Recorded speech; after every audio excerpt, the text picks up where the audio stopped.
This 50 horse. Really can't tell much about it. It's undercover. It runs off of a hot tube like your newer diesels do. All right. Glow plug on it. Okay. This doesn't have the glow plug, so it just runs off of high compression. That's how you start it. All right. About 150 psi of compressed air. Put number one cylinder on top dead center. And hopefully it'll start. All right. Might have to prime the system a couple times, but usually it'll fire up. All right. So basically, the cylinder is high compression of the other cylinder, so it runs the number one cylinder.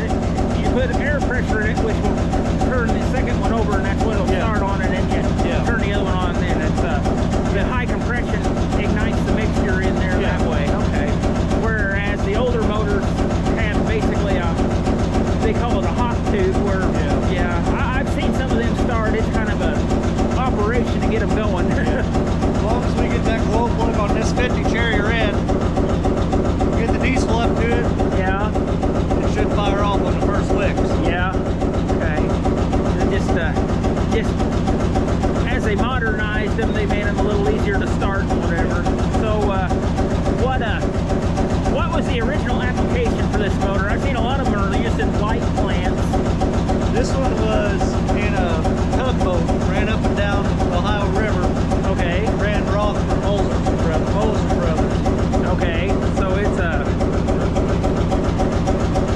so it pushed barges basically. Yeah. All right.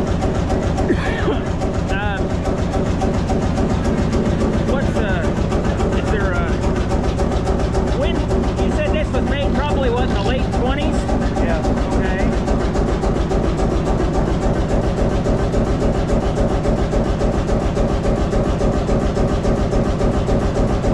Had to be a pretty big tugboat.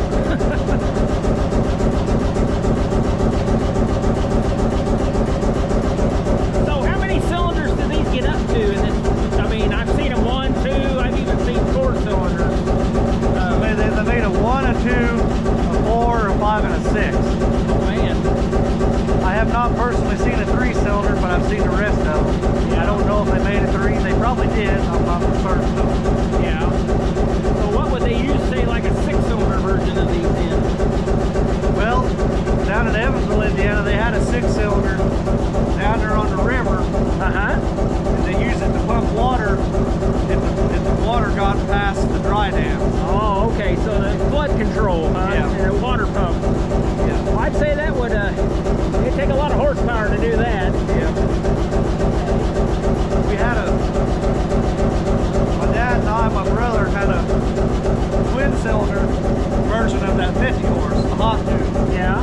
And it ran an irrigation pump down in Arkansas. Okay. Yeah. All right. So, to my understanding, these are all 2-stroke, right? So they're and they're also valveless, right? They don't have any valves in them. Correct. It's all within the piston. Yeah, when the piston comes up, because you can literally take this exhaust manifold and look, and you can see the piston going up and down in there. Yep. So I think I've seen a few of those. And The only per se valve is on the backside. On the inside of this cover, there's a reed valve. right. Whenever it's coming up, they'll suck in, and whenever it's come back down, it'll push it shut. Oh, okay. So Then your basic 2-stroke. it's just like a really big weed eater, huh? Yeah. All right. Yeah, it's got a really neat, got a platform up here. Just so you can get up there to do your. What kind of maintenance would be involved in something of this size or type of engine? Well, mainly you gotta keep your oiler filled with oil, so oil's your main bearings and your cylinder sleeves, your governor housing. Okay. There's an oil cavity down here for your main bearings. All right. So basically, there's not like a sump with an oil pump like a normal motor that goes. The only basic oil pump this thing had is because it was a 2-stroke oil, the excess oil that ran off the cylinder would go down to the crank housing. Okay. Well, if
this down.